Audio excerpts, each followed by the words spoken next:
Joyeux Alors, on va anniversaire.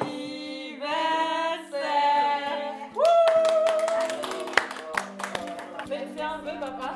Ce jour-là, c'est la première fois qu'on fête l'anniversaire de mon père, Ahmed. Souvenez-vous de son nom, vous allez l'entendre souvent.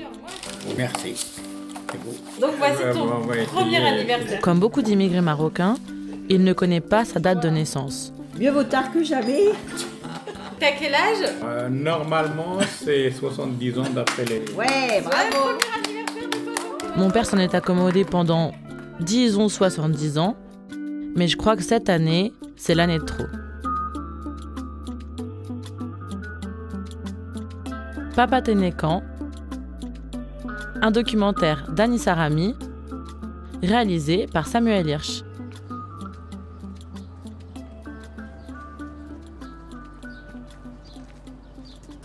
Je sais que je n'ai pas 70 ans.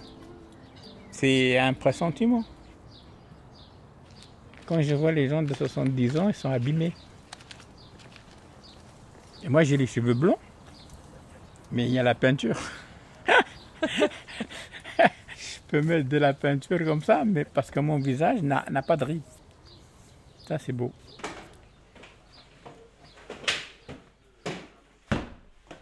Et ça, c'est mon premier passeport.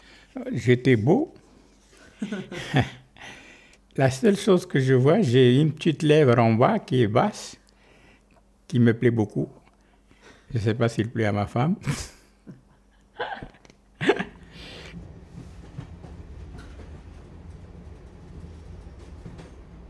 Je fais souvent des allers-retours entre Paris et la Normandie, là où je suis née.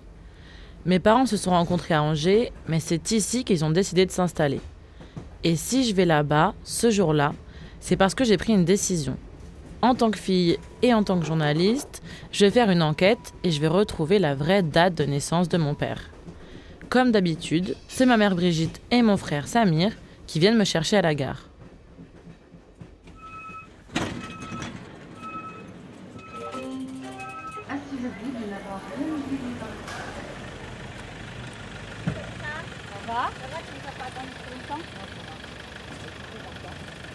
T'as vu, je suis déjà coupée, hein.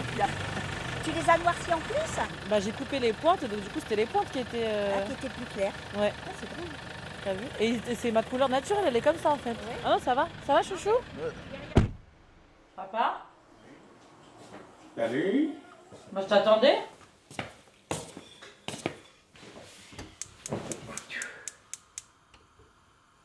Ce qui est drôle quand on rentre chez ses parents, quand on est adulte, c'est qu'on retrouve tout de suite sa place, son rôle et ses habitudes. Ma mère prend de mes nouvelles et m'achète mes yaourts préférés. Mon père prépare le couscous et fait des blagues et des métaphores de grand sage. Il n'y a pas l'odeur. Quand j'étais petite, il avait réponse à tout. Mais cette fois-ci, il ne peut pas me répondre quand je lui demande « Papa, t'es né quand ?»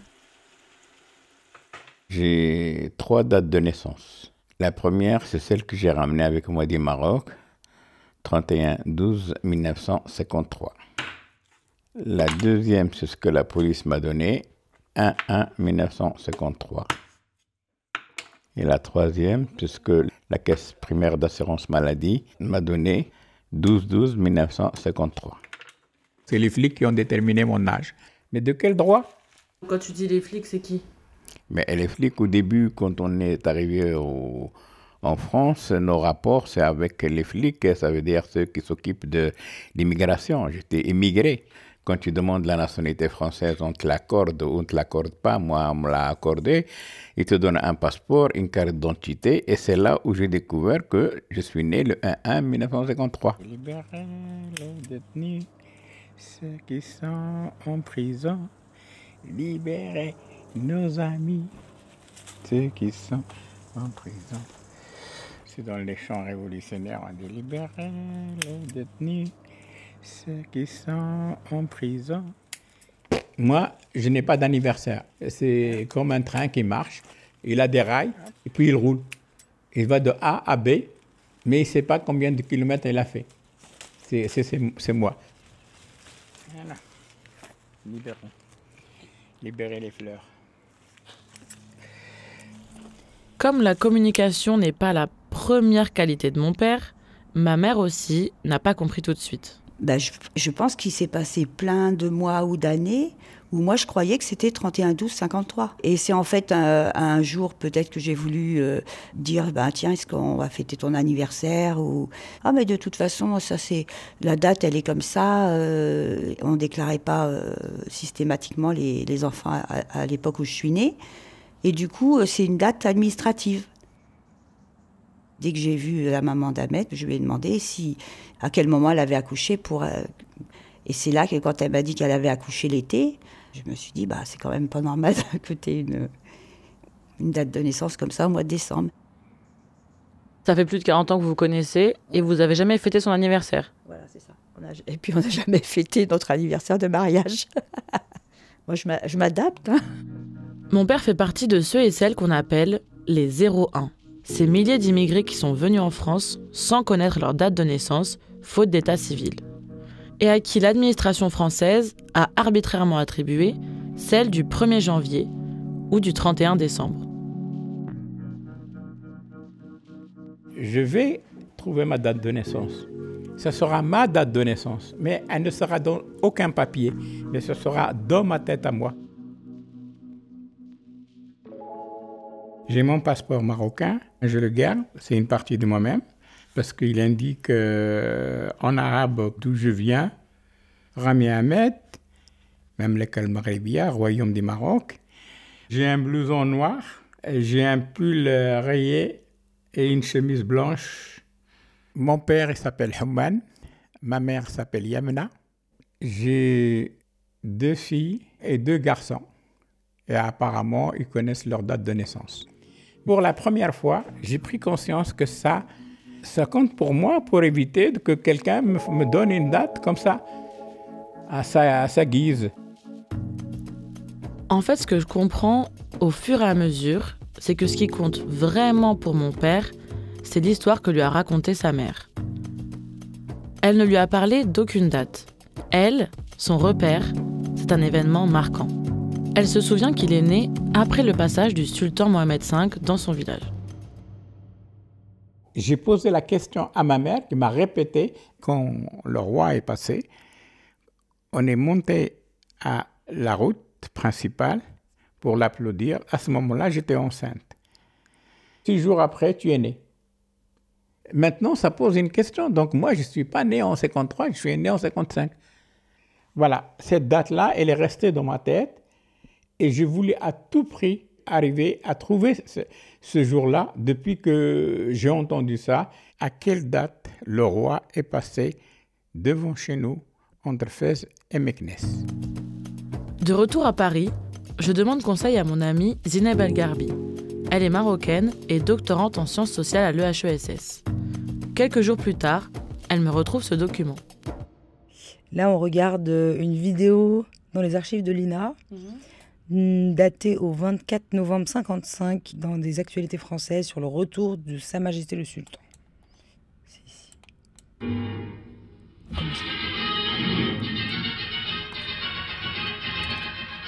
C'est en souverain que Sidi Mohamed Ben Youssef, redevenu Mohamed V, sultan du Maroc, a quitté la France pour retrouver son trône après 2 années d'absence.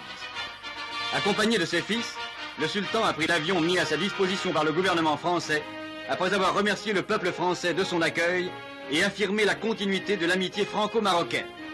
On a fini par retrouver une date, le 18 novembre 1955. C'est le jour où Mohamed V a atterri à Rabat pour annoncer son retour. Mais aucune trace d'une parade en été. Ce qu'on trouve, c'est une parade en plein hiver, à des centaines de kilomètres du village de mon père. J'y comprends plus rien.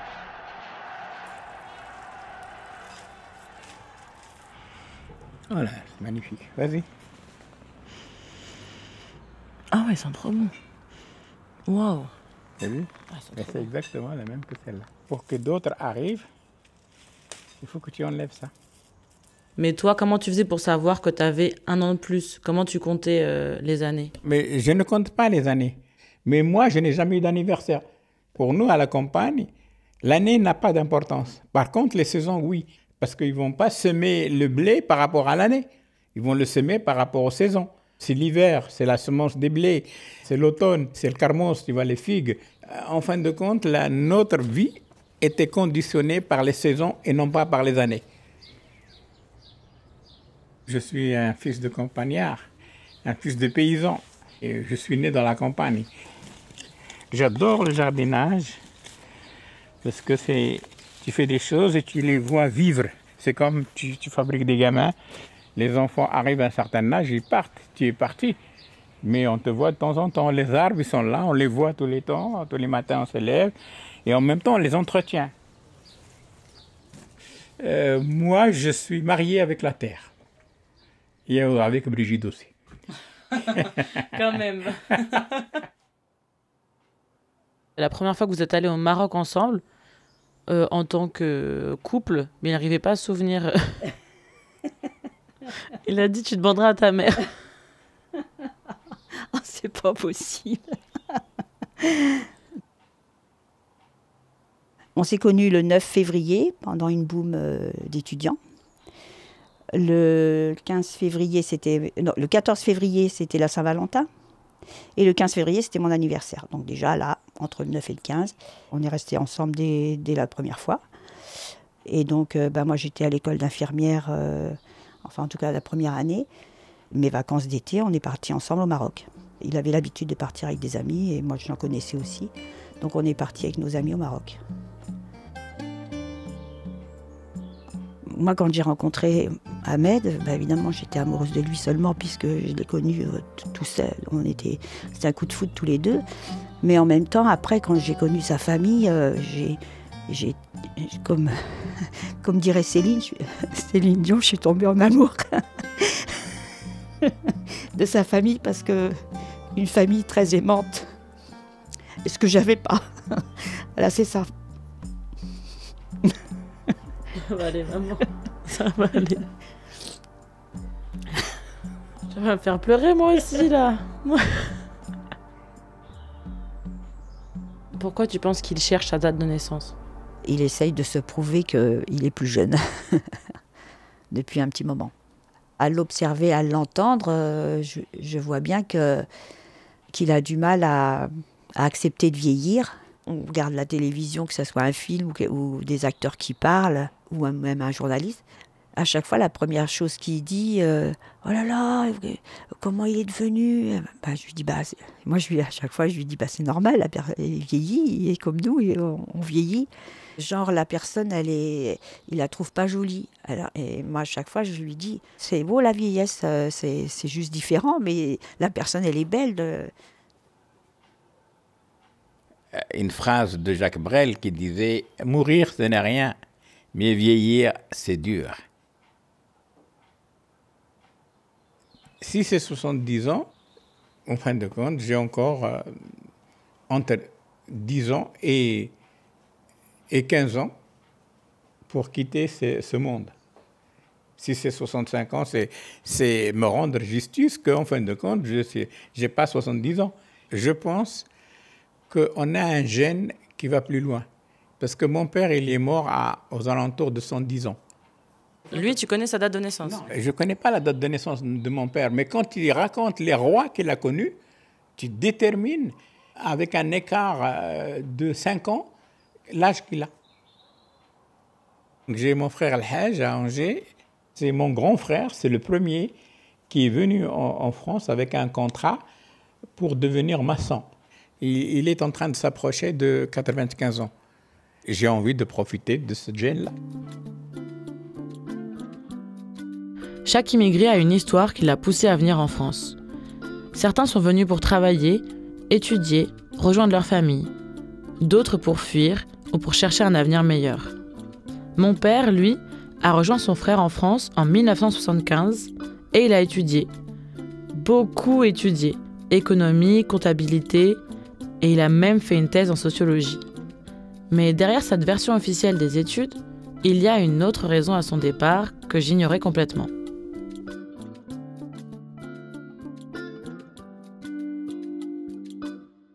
J'avais quelque chose de très important qui conditionne mon départ en France.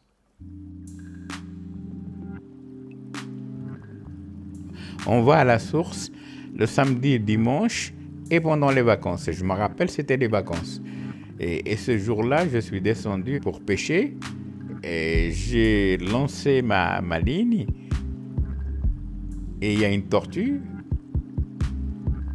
La tortue, elle a regardé ça et hop, elle a bouffé.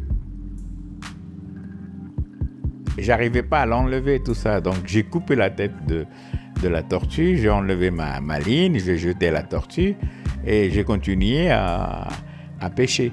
Et quand je suis remonté à la maison, j'avais mon œil qui était rouge.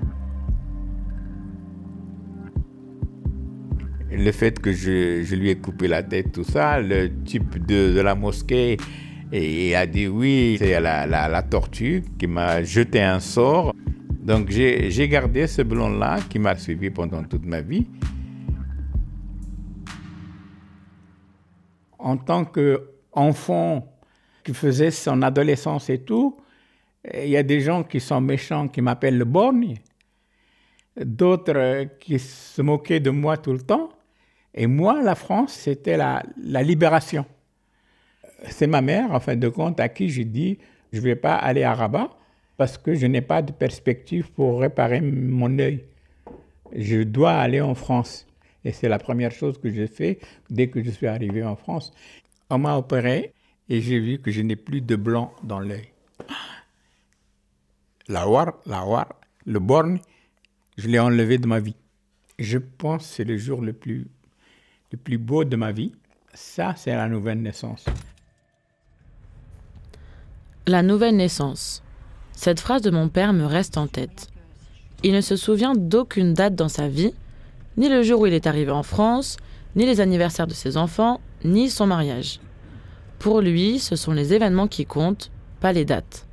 Comme lorsque sa mère lui raconte qu'elle a accouché après la parade du roi. Je me demande si mon oncle El Rayat a le même problème pour se souvenir des dates. J'espère que non, parce qu'on a besoin de lui pour qu'il me raconte la date de naissance de mon père et le passage de cette parade. Salam alaikum.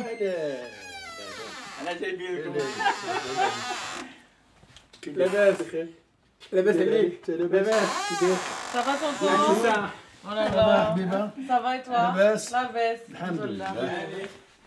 Est-ce que toi et tonton, chacun pouvait raconter un souvenir que vous avez avec votre père? C'était quelqu'un qui rigolait tout le temps, déjà. Il blaguait et il chantait le berbère.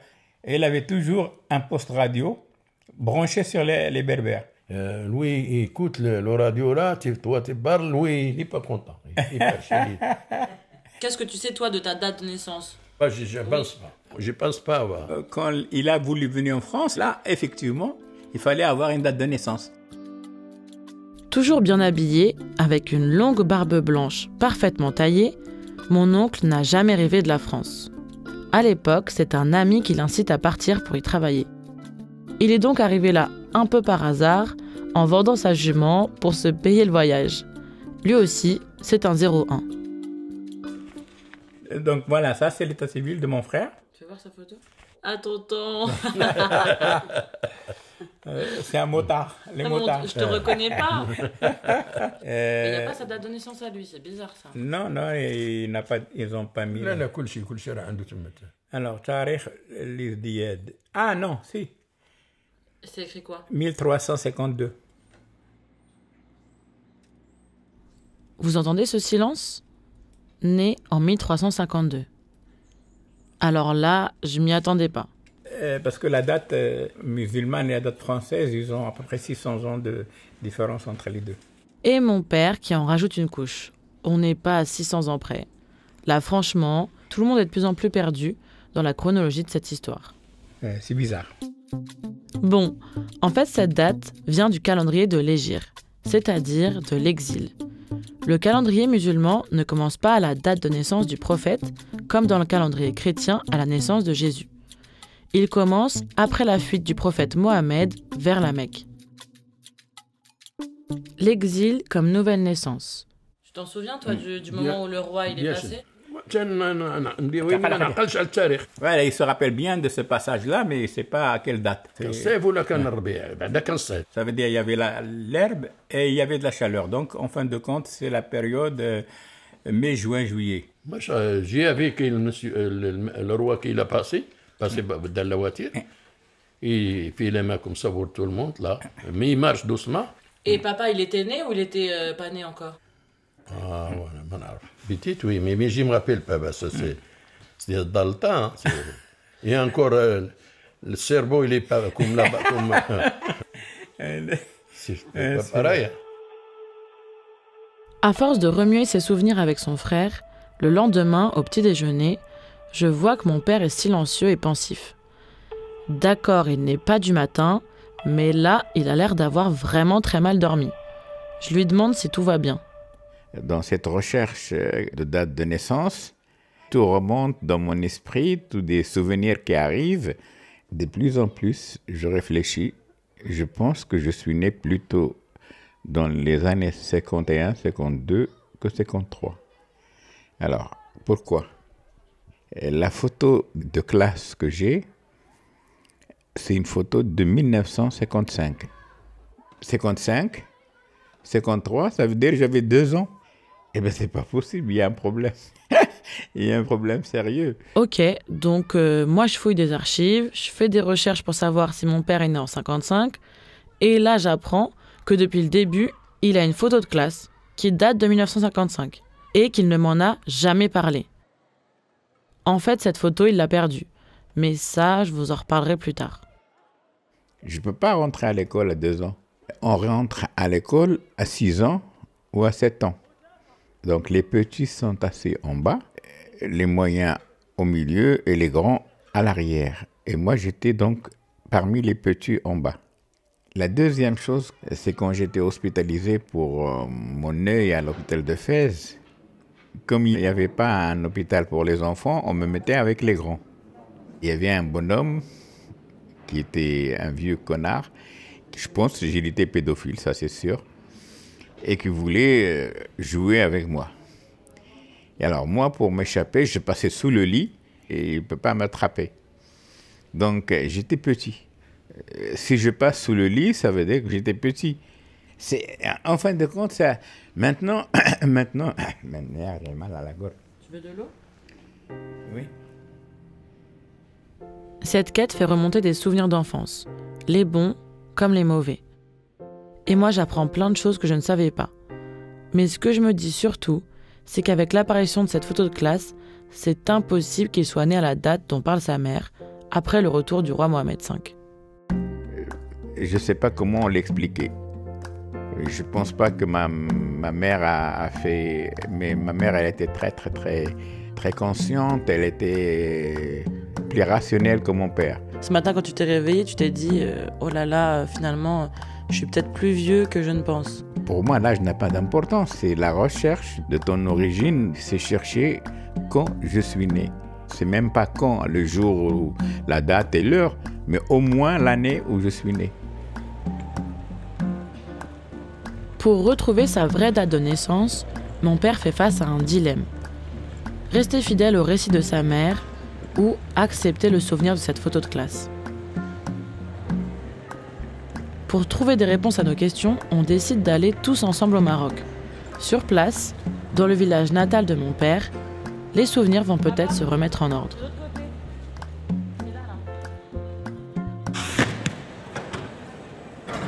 Papa, c'est la mienne, c'est la mienne. C'est la tienne, ça? Ah oui, pas trop tard. Je l'ai vu déjà passer. Ah d'accord. Mais comme j'ai vu que tu étais douché derrière, j'ai dit, je pense pas que... Cette Danissa, on l'a allumée. Elle a fait la guerre. On vient tout juste d'atterrir à l'aéroport de Fès, avec mes parents, mes frères et mon neveu Adel. À peine arrivé, et il faut déjà gérer le stress du voyage, les changements d'humeur de mon père, son envie de tout prendre en main et mon envie de tout prendre en main. Pour cette enquête, je comprends que je vais devoir être très patiente. Pour le moment, on rejoint mon cousin Abslem qui est venu nous chercher à l'aéroport. Ça va? La baisse? La baisse.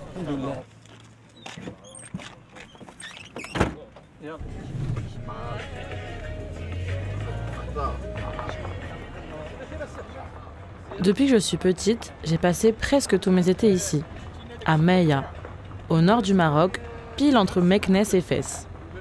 L'allée des Oliviers et la route cabossée, c'est le moment où je me disais « ça y est, on est arrivé ». Les enfants nous ouvrent le grand portail rouge et blanc et on entre dans une cour en terre.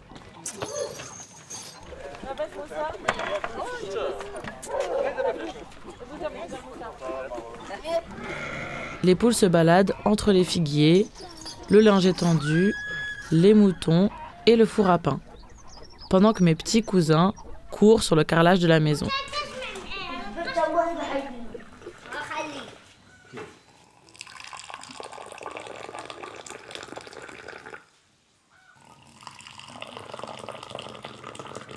À 9h, à 14h, à 17h et à 22h, on mange.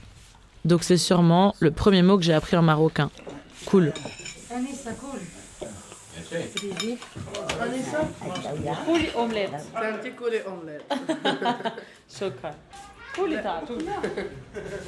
Comme mon père ne m'a pas appris le dalija marocain et que chez ma famille de la campagne, presque personne ne parle français, avec ma tante Daouya, on se répète souvent les mêmes blagues. Daouya, qu'est-ce qu'il y a? Mange bien. Comme le chien. Papa? Viens voir, il y a un bébé qui est né. Si, il vient juste de sortir. Oui, parce qu'il y a juste la deuxième partie qui arrive. Tu regardes, tu le vois par terre, maman? Oui, c'est bien. C'est le thème du reportage. La petite voix, c'est celle de ma mère. C'est la reine du spoil et de la petite phrase toujours placée au bon moment. Le dernier indice qui a chamboulé mon père, moi et toute notre enquête, c'est le souvenir de sa photo de classe. On va donc directement à son école primaire, à quelques minutes en voiture de la maison, pour retrouver cette photo.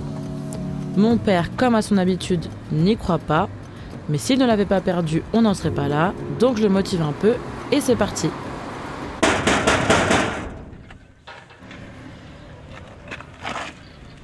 C'est des pommes de terre ici à mettre? Oui. Juste devant l'école. Je vois personne à l'intérieur. Hein. Le directeur n'est pas là, c'est un parent d'élève. Donc les gens sont partis en manifestation, on va changer de programme. La vidéo, la vidéo.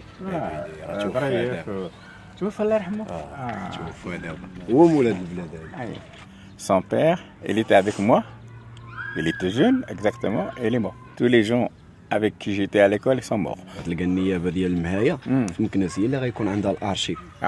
disait que si on veut avoir les archives, c'est la province de Meknès qui s'occupait de cette école-là qui archive les dossiers d'ici.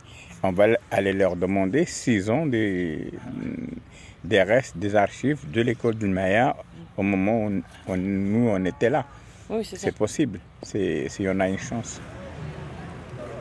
Pour que je reconnaisse le bâtiment, un cousin m'envoie la photo sur Instagram. Ma mère lit tous les panneaux administratifs en français et mon père qui conduit, comme d'habitude, il n'en fait qu'à sa tête.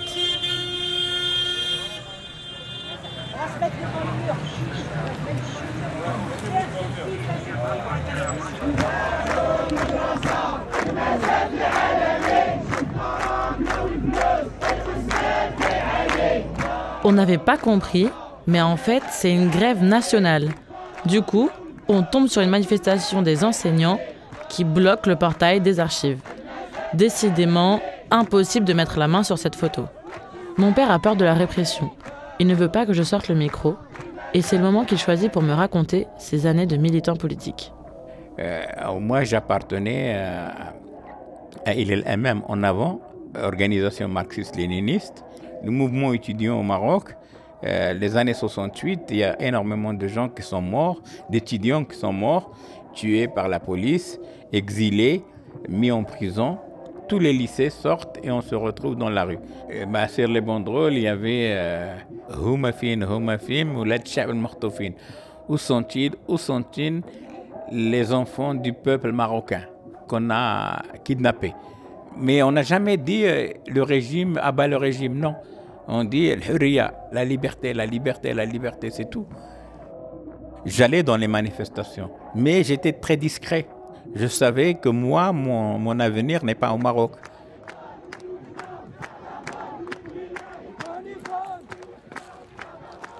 Bon, tant pis pour cette photo, retournons plutôt creuser dans l'histoire de ma famille et surtout celle de ma grand-mère Yamna. Qui était-elle et comment a-t-elle pu se tromper sur la date de naissance de son fils? Pour que mon père me parle d'elle, nous allons au cimetière où mes grands-parents sont enterrés. Allez Samir, monte sur le pont. Au milieu de nulle part, au loin, on entrevoit quelques tombes blanches. Là où tu vois la végétation, tout ça c'est des tombes. Le blanc des tombes embrasse le rouge des coquelicots, les fleurs préférées de mon père. La tombe de ma mère. Elle est enterrée en 1995. Elle était très belle. Elle avait un... Comment il s'appelle? Un tatouage. Un tatouage sur le menton qui sépare les mentons en deux. Elle était très, très, très intelligente. Mon père, elle était derrière et elle devant. J'étais tout le temps avec ma mère. Tout le temps. Là où elle part, j'étais avec. Elle n'a jamais été à l'école, mais elle savait calculer. Il y avait un associé de mes parents qui habitait à Meknès, qui disait à ma mère, bah, écoute, maintenant c'est toi qui mets le pantalon et tu donnes la robe à Hamad Boumdien. Tu vois, c'est, en fin de compte, il a voulu dire, c'est toi l'homme et c'est lui et la femme. Je pense que ma mère, elle a joué un rôle très, très, très important dans la famille. Comment elle était, mamie Amna? Alors là, ça va être difficile parce que je vais être très émue. Parce que c'était une personne formidable.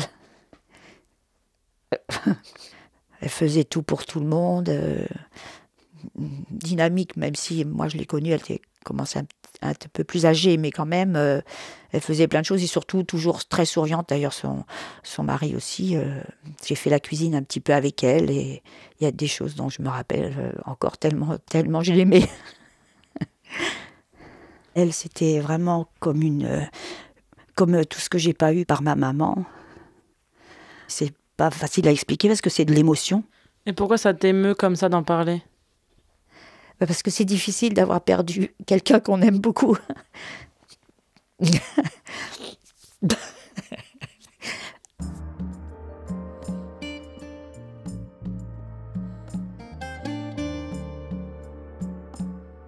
Je n'ai pas connu ma grand-mère, mais j'ai toujours connu Daouya. Je suis son petit-fille, comme elle dit. C'est la femme de mon oncle Archibald, qui habite toujours dans la maison familiale, cultive les terres et élève les moutons. Depuis quelques années, elle est devenue aveugle. Mais elle n'a pas du tout perdu sa mémoire. Donnez-moi un bisou. Un bisou. Un bisou. Oh, Aziza. Aziza Anissa. Oh là là là. C'est mamie Amna qui l'a fait accoucher de ses 6 enfants à la maison. J'aimerais qu'elle me parle d'elle. Comment elle était, Yamna?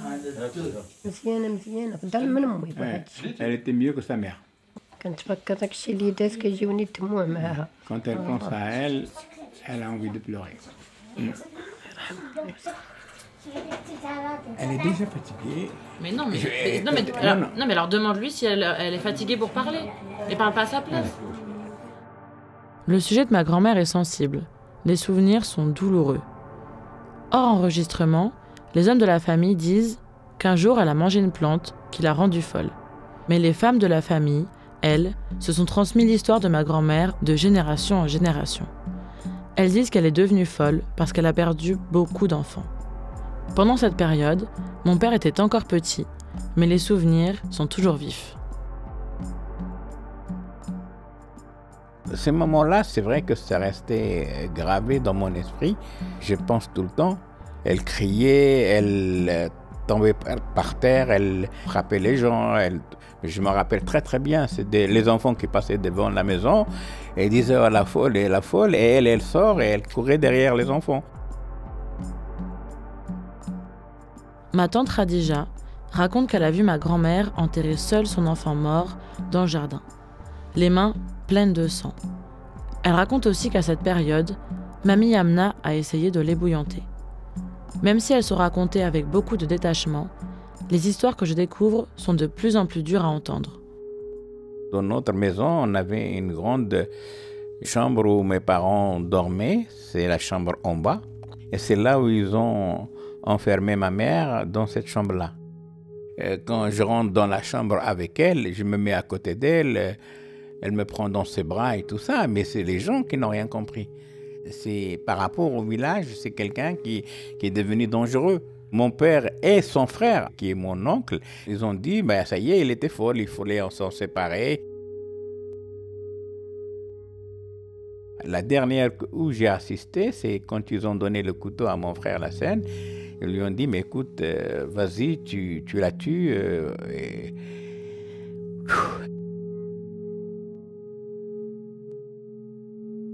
Et mon frère Lassène n'a pas pu effectivement exécuter leur souhait. Il est retourné, voilà.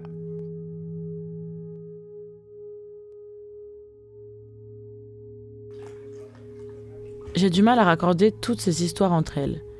Comment, au cœur d'une famille où ma mère a vu de l'amour, où mon père raconte que son père était toujours en train de faire des blagues, que sa mère était la tête pensante de la famille, comment ça peut coller avec des récits aussi sombres et violents? Ça a l'air surréaliste, mais je crois que c'est possible. Beaucoup de superstitions et de croyances à l'époque justifiaient des actes violents. Les termes dépression ou santé mentale n'existaient pas. Même s'il était enfant, mon père l'avait compris. Sa mère avait seulement besoin de repos. Est-ce que tu en as déjà reparlé avec ton frère Lassène du fait qu'on lui a dit de tuer sa mère?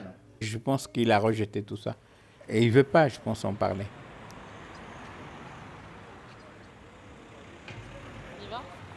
Après m'en avoir parlé, pour la première fois, mon père raconte cette histoire chez son frère à Meknes. Pendant que mon oncle dort, sa femme, ma tante Lala Fatna et leur fille Bouchra découvrent elle aussi cette histoire. Et moi, c'est moi qui ouvrais la porte et je rentrais avec elle pour leur montrer qu'elle n'est pas folle. Parce que sinon, elle me tue. Mon oncle, le frère de ma mère, il voulait la tuer avec mon père. Il donnait à mon frère Lassène un couteau. Il lui dit, tu rentres, tu vas la tuer. Et il rentre, après quand il rentre, il commence à pleurer avec ma mère, parce que vraiment ça c'est des souvenirs que je me rappelle. Lorsqu'il entend ces mots, mon oncle nous interrompt. Cette discussion a l'air de le remuer. Et papa, tu vois là maintenant que vous en parlez, ça me dérange. Secret de famille. Le traumatisme des enfants. Ah bon? Jamais entendu, tu vois. C'est des secrets. Mais c'est comme ça qu'on est arrivé chez vous. Les deux petites voix que l'on entend sont celles de ma mère et de ma tante Lala Fatna. Avant de se marier à mon oncle, lorsque Lala Fatna était encore une enfant, c'est chez son père que Mamie Amna est allée se réfugier pour sa convalescence. Ça me fait du bien de savoir que quelqu'un lui a proposé de l'aide. Et mon père était là, à chaque moment pour la soutenir. Moi j'étais petite, je me souviens qu'un tout petit peu, je ne me souviens pas beaucoup. Ma mère, comme elle était tout le temps, elle allait tout le temps acheter des tissus, tout ça chez ton papa, il lui a dit, mais elle est où Liamna? Elle a dit, oui, elle est malade, elle est devenue folle, elle dit, ramenez-la moi. Parce qu'il a perdu son petit enfant, et encore, il a perdu même la tête. Oui, voilà. Quand je suis grande... En fait, elle n'a pas perdu la tête, c'est juste, elle a fait une sorte de dépression. Voilà. Une dépression. Mais, voilà, une sorte de dépression. Mais je pense à cette époque-là, on ne comprenait pas la dépression. À force d'en parler, ben, ça remonte, il y a des choses qui remontent. Bah oui, c'est ce que je disais à Anissa, je disais, il y a des choses... c'est à force de creuser. On découvre. Voilà, on découvre le cerveau, il commence il y a des petits flashs qui commencent à revenir et tout ça. Mustapha, Drissiya, Leïla, Hussein, ce sont les noms des enfants qu'elle a perdus. Je ne savais rien de tout ça. Mon père, lui, ne savait pas tout. Ça m'a fait un choc. Mustapha, il y avait Mustapha qui était au même moment malade. On est tous les deux malades au même moment. Ma mère, elle est partie chez le gardien. Il lui a dit, viens, mes deux enfants sont malades. Et il lit le Coran et tout ça. Il lui a dit, il y a un des deux qui va mourir. J'entendais ça. Donc mon frère Mustapha, il est mort. Et moi, je suis resté. Mais Rayat, il disait qu'il y en avait deux autres qui étaient morts et qui ne savaient pas. Ouais, apparemment, mon papa, il était jumeau. Il a un trou dans l'oreille parce que comme elle perdait beaucoup d'enfants, il fallait qu'elle perce l'oreille de ses enfants pour qu'elle puisse les garder vivants, quoi. Pour une maman qui perd beaucoup d'enfants, c'est ça. C'est arrêter de perdre plus que la tête. c'est vraiment la campagne. C'est vraiment la campagne. Si tu arrives à dépasser, à s'en sortir, mais c'est bien, c'est bon, tu vas très loin. Si tu n'arrives pas, mais tant pis pour toi. Tu guéris ou tu crèves. Il n'y a pas d'autre solution. Je crois que je commence à comprendre quelque chose d'essentiel. À une époque où la mortalité infantile était aussi élevée, et pour une mère qui a perdu autant d'enfants, comment le jour de la naissance, qui ne garantit pas la vie, peut-il être un jour à célébrer et à retenir? Aujourd'hui, il pleut à verse et j'ai l'impression qu'on ne la trouvera pas cette date. Mais je veux parler à quelqu'un pour avoir des informations sur les registres de naissance dans les années 50. Donc je traîne mon père avec moi à l'état civil de Maya. Je me rappelle bien, c'est Anissa. Anissa. Oh, elle était petite. لاباس عليك الوقت يدوز غير بخير صافا انا الحمد لله الوقت يدوز elle était toute petite. Oui, c'est ma tante. Pour une fois, on a de la chance. C'est même un cousin qui me connaît mais que je ne connais pas qui nous accueille à l'état civil du village. Voilà, c'est l'acte de naissance de ton papa, Ahmed Rami. Ahmed Rami, il est né en 1949. 49 À l'époque, il est inscrit en date de naissance 1949.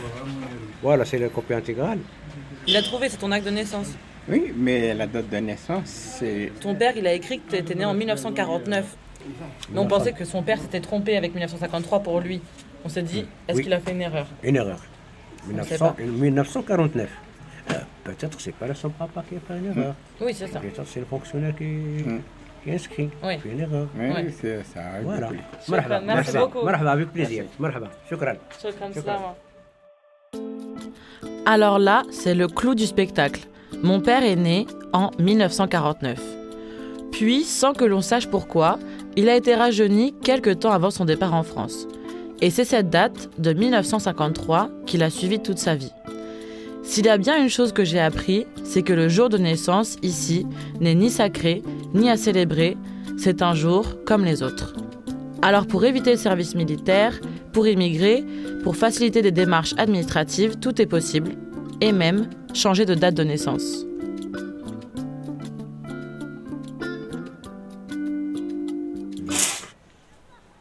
Apparemment, pour mon père, l'expression « la nuit porte conseil » marche vraiment. Le lendemain, il se réveille tout enjoué. Il a l'air d'avoir accepté cette date de 1949. Sur le moment, j'ai du mal à comprendre ce changement brusque. Mais je crois qu'il a trouvé la pièce du puzzle qui lui manquait. C'est bizarre. À la limite, je suis satisfait que je suis né en 49. Quand je me regarde dans le miroir, je dis « Oh, j'ai 53, je suis vieux avec 53. » Mais maintenant, pourtant 49, c'est plus vieux, mais je suis content. Mais parce que ça correspond exactement à mon âge. À mon âge par rapport à la photo. On a fini par trouver la date de 1949. T'en penses quoi, toi, de cette date? Est-ce que c'est la bonne? Ah bah alors là, moi j'étais la première étonnée. J'ai commencé par dire, bon bah non, là ça va plus du tout, parce que quand on s'est mariés, il y avait une date de naissance qui était 53.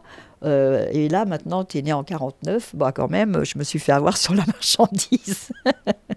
Et du coup, comme il a quand même pris 4 ans de plus, est-ce que tu penses que ça l'a inquiété? Ça a changé quelque chose ou... Il a tellement vécu avec des dates qu'il ne connaissait pas ou des dates qui ne voulaient rien dire, que du coup, c'est vrai qu'à un moment donné, ça l'a intéressé parce qu'il s'est dit, je vais l'avoir, ma date. Mais là, maintenant, quand il voit que... Même au Maroc, avant de partir, il nous a dit « Ah ouais, non, mais c'est n'importe quoi, on n'arrive à rien. » Il m'a dit plusieurs fois que il était très content d'avoir fait ce cheminement cet été-là. Avec toi, Anissa, il a partagé des choses très, très importantes.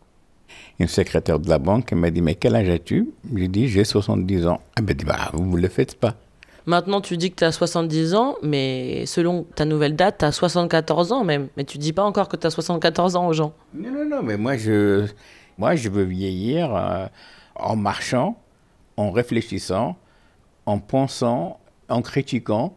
Et tout ça, ça contribue à vieillir d'une façon correcte. Si aujourd'hui je te dis « Papa, t'es né quand ?» tu me réponds quoi alors? Je suis né dans les années 49. Voilà. Nous sommes en 2023, ça fait 74 ans. Voilà. Et c'est pas grave, c'est pas l'âge qui conditionne l'homme, c'est l'homme qui conditionne l'âge. T'es vraiment un poète. En cherchant sa date de naissance, mon père s'est confronté à son histoire et surtout à son âge. Difficile de trouver une fin alors qu'il reste pas mal de questions sans réponse. Chercher une date de naissance au cœur d'une histoire aussi complexe que celle de l'immigration, du déracinement, du nouveau départ, c'est presque mission impossible. Avec le recul, ce qui est fou, c'est que depuis le début, il avait des indices pour trouver sa date de naissance. Mais je crois qu'il a eu besoin de tout ce cheminement pour accepter de vieillir.